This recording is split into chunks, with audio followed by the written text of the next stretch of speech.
Hello, how are you doing today? It's Beverly here with Recovery Life Management. I hope you're doing awesome. It's a sunny day here. It was really rainy and dreary yesterday, but today it is beautiful. So I'm hopping on for our weekly sober living tip, and you know that I love to give you practical tips. It's not just about gathering information, reading all the books, reading all the posts, reading all that stuff. It's really about taking action in your recovery. And that's what I'm all about. I've seen major and massive results in my recovery, in my life, in my business, because I take what people are putting out there and I then take action on it. Hey, Fred. It's good to see you, buddy. So today we're going to talk about self-forgiveness. It's one of my most favorite tools and techniques that I use. So a couple weeks ago, I shared with you that we wanted to befriend our feelings, and then I told you it's important to get in touch with what you are thinking, what's going on in your consciousness. And what most people don't know how to do is they don't know how to work with what's going on inside of them. And so they just cope with some behavior. It could be sex, it could be drugs, it could be alcohol, it could be work, it could be overeating. There's so many things that people cope with. And why are they coping with those types of behaviors? Well, it's because there's thoughts and feelings going on inside of them that they don't know how to manage, they don't know how to deal with, they don't know how to work with. And their best coping is to just check out, numb out, try to just get away and escape, avoid, deny in some sort of way. But what happens with that is that we just hit a dead end. We keep hitting a dead end. We keep cycling through the same experience over and over again with negative thinking, critical thinking, feeling guilt, feeling shame, feeling just horrible about ourselves. And then we reach for behaviors, right? So what I'm sharing with you today is my favorite tool that I use to actually work with the thoughts that you're having, because those thoughts have to change. This will probably make sense to you. If you keep holding negativity, I suck, I'm stupid, I'm not worthy, I'm not good enough, I don't have value to share. If that's what's going on in your consciousness, that's what you're going to see outside of yourself. Okay?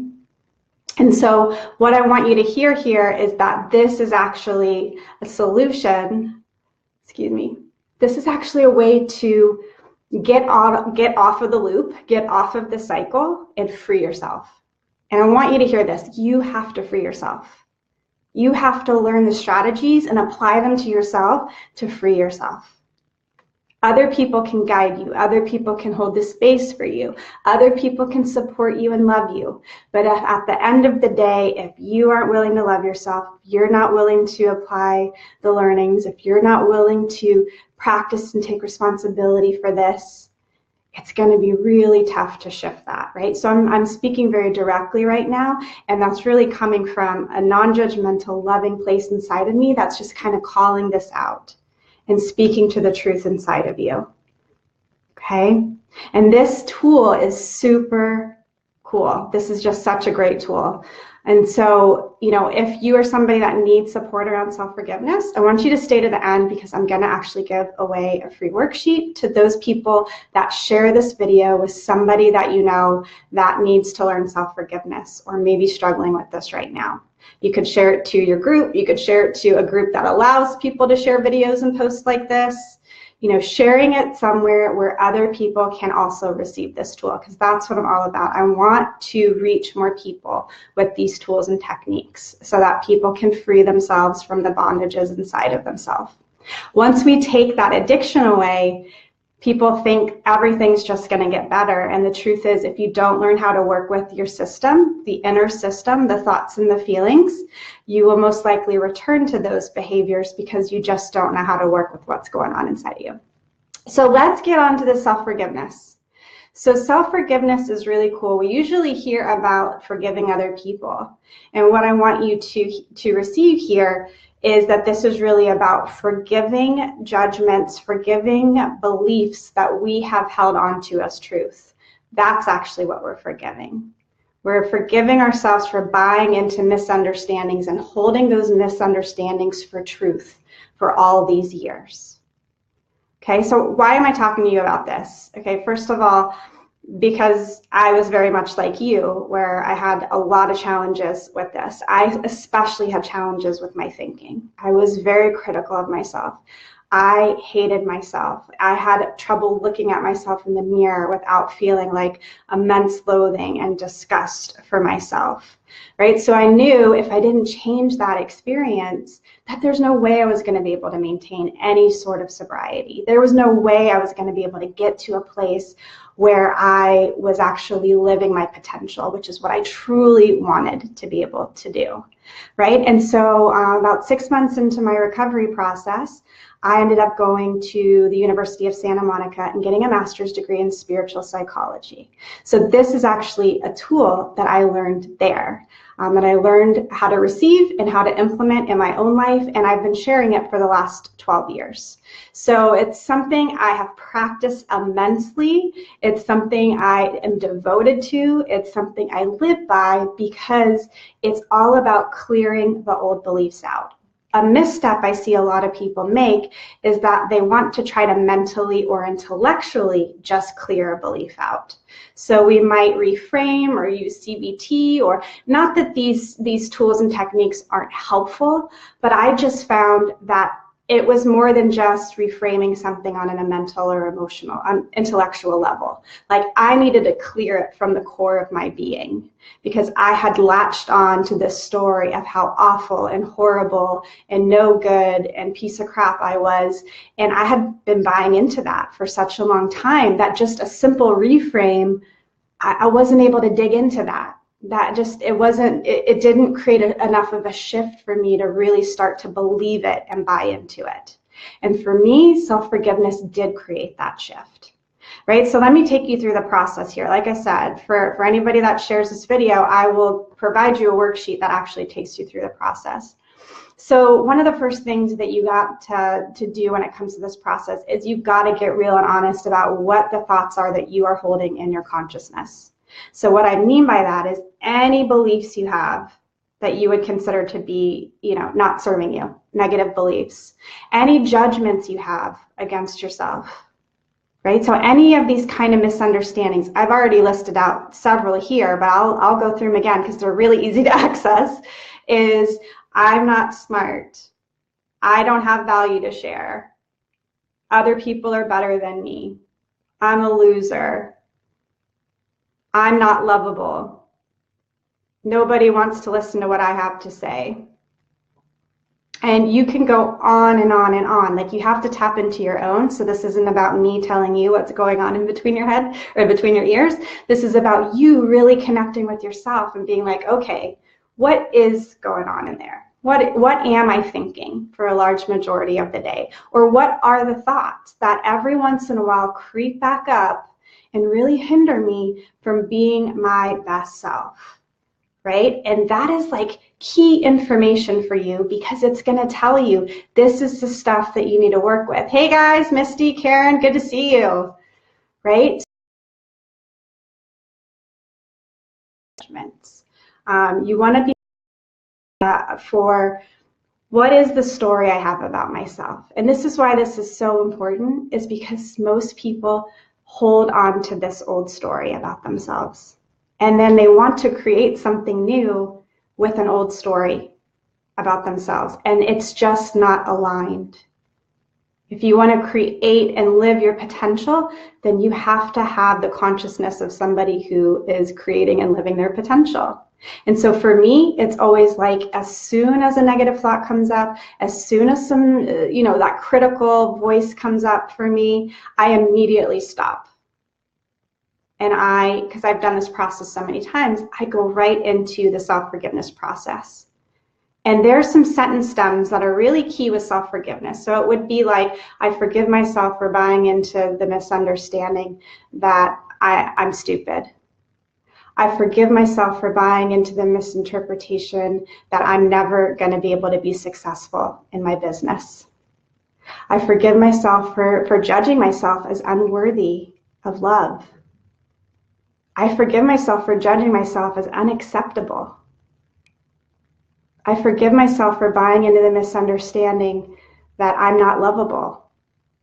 right? And so I like to put my hand on my heart and just kind of go into it, because like I said, I've done it so many times, I can just kind of go into it. Like, I forgive myself for buying into the misunderstanding that I'm not good at anything, that I don't have value to share. I forgive myself for buying into the misunderstanding that my past means that I'm a crappy person and that I'm gonna just have a crappy life. I forgive myself for judging myself so harshly for my past choices and not freeing myself and letting myself, heal that. And I forgive myself for buying into the misunderstanding that there's something innately wrong with me.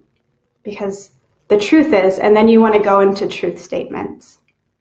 You want to go into these truth statements of, the truth is, I'm learning how to love myself.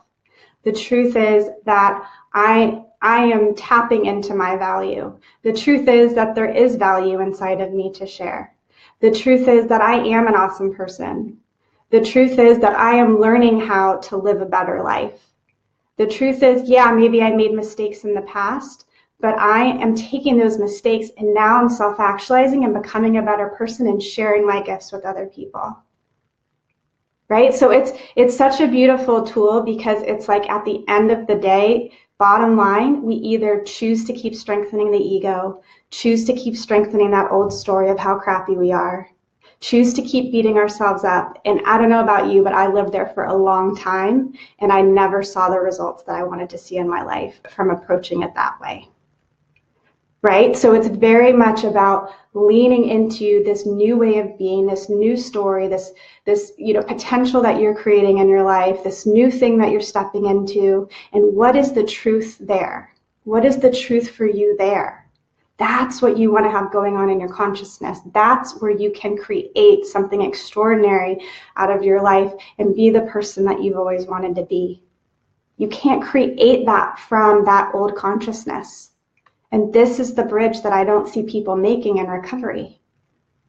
I see people staying on this other side of, I really want to do something or do better or create something. And they're trying to approach it with the same consciousness from their addiction or from their past. So you have to heal that stuff. And this is precisely what self-forgiveness is all about. It's, I forgive myself for buying into this story about myself and carrying this story forward.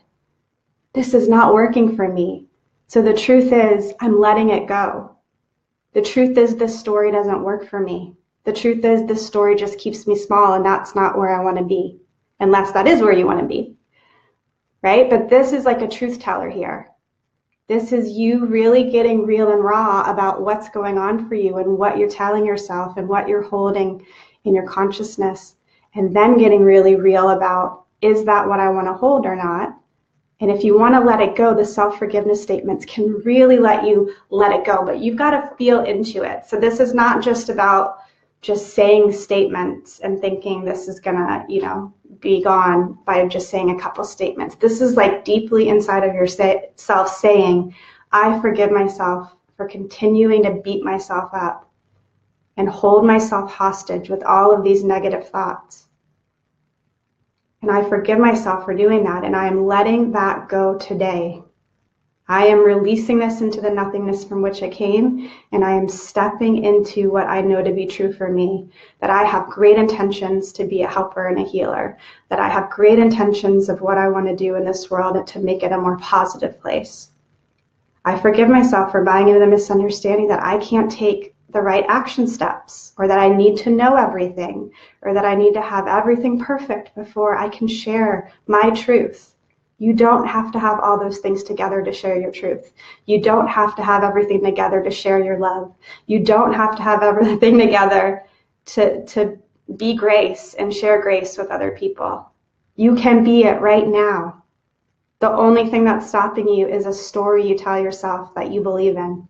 So why not create a new story to believe in that works for you, not against you? Right? So this is, you can see I'm like so passionate about this. I just love this tool and technique because it has created tremendous amount of freedom for me. Tremendous of freedom within myself. I'm not talking about freedom outside of myself, which it has done as well. All of my tools and techniques are about how to work with your inner landscape. because let me tell you, that is where it's at. You can shift everything outside of you. You can hop to another job, you can move to a new place, you can have a new relationship. If you are not clearing up and healing what's going on inside of you, that has led to poor choices, poor behaviors, whatever you want to call it, that will come up for you again. It's supposed to. Things will keep coming up. If you haven't noticed, similar patterns and different experiences will keep happening because there's something you are meant to heal. There's something you're meant to look at. There's something you're meant to resolve. And you can either turn your back on that, keep denying it, or you can learn to face it, work with it, love yourself through it, and free yourself. And that is truly what's available with these techniques. I'm also going to be starting to share more about spiritual psychology. More and more people are wanting to hear about it. So I'm going to start to do some more lives around spiritual psychology. This is a self-forgiveness process that I learned there. It's an incredible process. So make sure to share this video with someone else, a group that you either organize, or if you're allowed to share it in a particular group you participate in. I would love for this self-forgiveness technique to reach more people. If you do share it, I'm happy to send you a worksheet so that you can see this process for yourself. But you want to know what your thoughts are. What are the thoughts you want to let go of? And you have to truly want to let go of them. Again, this is not on an intellectual level, like, yeah, I probably should let go of that belief. That one doesn't really work. This is at the core of your being. One for me was worthiness. Worthiness was the thing for me that I had to really resolve. I worked on it my first year in recovery, and it's something that, I think continues to be worked on. But I had to really want to own my own worth. And I happen to be able to do that through acknowledging that I'm a spiritual being, having a human experience. And that really supported me in starting to see myself as a being and to really see myself as full and whole and complete, just as I am as a spiritual being. And so that really helped me to shift into there and to have more compassion for my experience. And so you want to start looking at these beliefs that you have and deciding on a deep level if you'd like to clear them. Then there's the self-forgiveness sentence stems you can use. And you can see, like, really hand on heart, kind of let it, like, feeling it. I am letting this go. I am forgiving myself for buying into this. I am forgiving myself for holding on to this misunderstanding for all these years. It's a very deep process that you will go through. And then you want to get to the truth statements. So what's true for me now? What is it that is really my truth instead of this old story I've been holding? Hi, Lydia. Thank you. Any thoughts, any questions, anything I can support you with right now? I'm looking forward to sharing this process with you. This is something to be practiced regularly, right? I've gotten so good at it, I can do it in the moment. You most likely will need to start by writing out what your judgments are, and then creating statements so that you can say them to yourself, and then creating true statements so that you can say them to yourself. And really practicing feeling it and letting it go, because that's always what's most important when it comes to the law of attraction and spiritual psychology. And these different modalities are not just about the intellectual or mental level of shifting or letting things go. This is like on a cellular level, on a deep level of I am putting this to rest. I am laying this down. I am creating a new way of being, a new way of thinking for myself that I'm going to then create from. That is a totally different experience. And I was able to do it. I want to say there's nothing special about me. I will say one thing special is that I practice. I am consistent. I am devoted to working the tools that I receive. I am not somebody who just like takes something and is like, oh, that sounds good. Oh, I had an aha about it. Cool. No, I implement what I am learning. Right? So that's part of this, is being very active in your implementation, in your practice, and making this your own. Making this process your own so that you have a deep healing. This is what's so beautiful. You free yourself. you free yourself or you don't free yourself. This is like a hard realization, but also the most empowering realization is that you get to free yourself. And, you know, I'm giving you tools every single week of how to do that. If you need more support in actually implementing, because you're finding it difficult to implement on your own, that's why I coach people, right? So, you know, if that's something you need support with, that is always available to you. I have many different ways that I work with people, you know, so reach out to me if you just want to hear about those ways. All right, I am so grateful to you. I am so jazzed to talk about this. I mean, this one tool has transformed my thinking because it really cleared. I really wanted to clear them, and it really cleared them. And that's probably why it worked for me, because I needed to let go of these things. You know, I was at a place where I was suicidal and wanting to end my life. And so I was at a place where I really desired a new way of thinking, a new way of feeling, a new way of being in this world, because my way just was not working. And so I was just so open to receiving and practicing and learning how to do these things and devoting myself to them. And so I'm not saying you have to be at some desperate place to be able to receive this, because you don't. I'm just telling you that I was really open to receiving it, and I worked it out for myself. I made it happen. I intended to clear, and I did clear, right? All right, I love you guys so much. I love talking to you about this. There's nothing more exciting for me than to help other people self-actualize, than to help people learn something and practically use it and create a practice and do it on a daily basis to see results for yourself. I just love this stuff. I mean, this is what I was meant for. So if you ever want to have conversations, I'm always here to just connect as well. All right, much love to you, and I will be back here again next week. Thank you.